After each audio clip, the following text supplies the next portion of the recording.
From humble beginnings in Virginia, at an early age, Napoleon Hill was encouraged to trade his gun for a typewriter. And as they say, the rest is history. In a fortuitous meeting with industrialist Andrew Carnegie, he encouraged young Napoleon to make a lifetime goal to interview some of the most successful people of his time and learn their secrets. From those priceless connections, he gathered the most comprehensive set of ideas that would become an encyclopedia on the law of success. No one before or since organized these ideas so thoroughly into an entire philosophy of success, unparalleled in its detail and treasured to this day. Through the years, Napoleon Hill's writings were published in dozens of languages and have sold millions of copies around the world. Almost 80 years since the original 1937 edition was written, Think and Grow Rich is still an international bestseller. Good evening, ladies and gentlemen. You know, people are wonderful if you come to know them properly.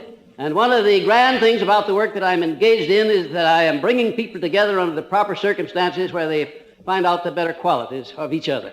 Inasmuch as I'm dividing my talk... During his lifetime, Napoleon Hill gave dozens of speeches, and some of his greatest speeches have never been published until now. Well, the idea for the book came from Don Green.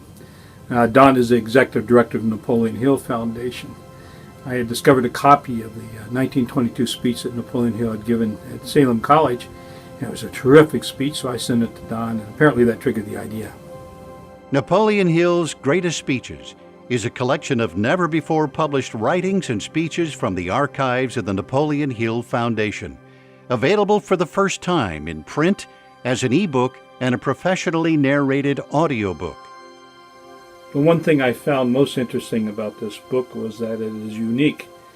It's unique in the sense that it provides a sample of the full spectrum of Napoleon Hill's thinking, from his early days until later on in life.